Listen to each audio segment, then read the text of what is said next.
India का गठबंधन और मजबूत होगा। उनकी आवश्यकता है पार्लियामेंट में, और हमारे नेता ममता बनर्जी ने भी कहा है, प्रसन्नता व्यक्त की है और बोला है कि इससे हमको, इंडिया को, हमारे गठबंधन को ताकत मिलेगी। महेश जेठमलानी जी को हम सभी जानते हैं, वो किस तरफ उनका झुकाव है, और उनके इस वक्तव्य से एक पुरानी कहावत याद आती है, खिसियानी बिल्ली खंबा नोचे। तो इनके ऊपर ज्यादा टिप्पणी करने की आवश्यकता नहीं। तभी कहा जाता है कि देश का अगर कोई नेतृत्व करने वाला हो तो वो अनपढ़ नहीं होना चाहिए, उसको ज्ञान होना चाहिए। हमारी देश अनेकता में एकता है। जो मणिपुर में घटित हो रहा है वो देश भर के किसी कोने में घटित नहीं हो रहा। इंटरनेट बंद है, दंगे हो रहे हैं, आगजनी हो रही है, महिलाओं के साथ अत्याचार, बलात्कार हो रहा है। और जो राजस्थान में हुआ या अन्य राज्यों में हुआ, यह दुर्भाग्यपूर्ण घटनाएं हैं। उसके कारण से कहीं भी लॉ एंड ऑर्डर की सिचुएशन में गड़बड़ी नहीं आई, इंटरनेट बंद नहीं हुआ। ऐसे दरिंदों को व्यक्तिगत रूप से पकड़कर, उदाहरण बनाकर पॉक्सो एक्ट के अंदर फांसी चढ़ाना चाहिए, जैसे निर्भया के दोषियों को चढ़ाया गया था।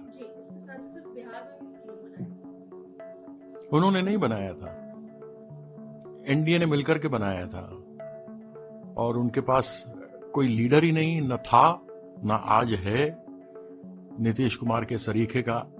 अन्यथा 2015 में जो विधानसभा चुनाव हुए थे, वहां टाई टाई फिस क्यों हो गई थी जब अलग से लड़ी थी भारतीय जनता पार्टी और महागठबंधन की सरकार बनी थी।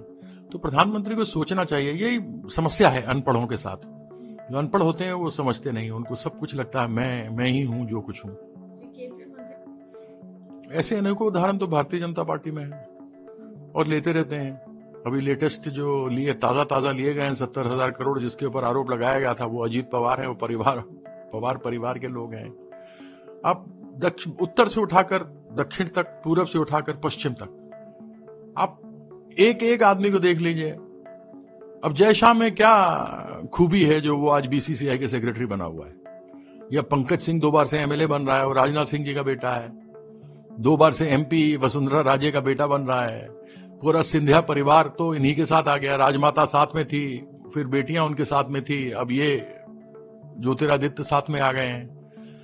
तो कैलाश विजयवर्गीय हैं, उनका बेटा भी वही परिस्थिति में है।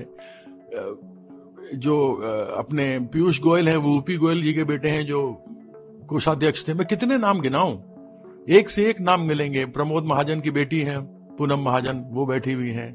मुंडे साहब की बेटी बैठी हुई है जो मंत्री हैं और अभी सांसद बनी है। कितने गिनाऊं मैं, गिनते गिनते थक जाएंगे हम, ये पूरा आपका खत्म हो जाएगा। देखिए, दंगे ठीक नहीं है, देश के लिए बहुत बड़ा कलंक है। और मैं ये नहीं कहता हूं कि एक पक्ष दोषी है। जो एक पक्ष दोषी था उसके ऊपर तो आपने बुलडोजर चला दिया, बड़ी खुशी की बात है। लेकिन मैं ये जानना चाहता हूं, जिन लोगों ने भड़काऊ भाषण दिए, जैसे बजरंगी एक था, बिट्टू बजरंगी, दूसरा मोनू मानेसर, उनके हाथ में बंदूकें हैं, और ऐसी बंदूकें हैं, लेटेस्ट बंदूकें हैं। क्या इनके पास उन बंदूकों का लाइसेंस है? यह तो सरकार बताएगी ना। हरियाणा सरकार हमें बताए कि क्या उनके पास जो बंदूक देखे आपने, बड़े बड़े लेटेस्ट बंदूक देखे, मेरे ख्याल से आर्मी के पास नहीं है, क्या उनके पास उसका लाइसेंस है? दूसरी बात, जब राजस्थान की पुलिस मोनू मानेसर को पकड़ने के लिए आई थी, हत्या का आरोप जिसके ऊपर था, तो उस पुलिस के ऊपर ही खट्टर ने एफआईआर कर दिया, और आज कहता है कि हम राजस्थान पुलिस को मदद करने के लिए तैयार हैं। तो यह इनकी दोगली नीति है। इनके पास 2024 में दिखाने को कुछ नहीं है।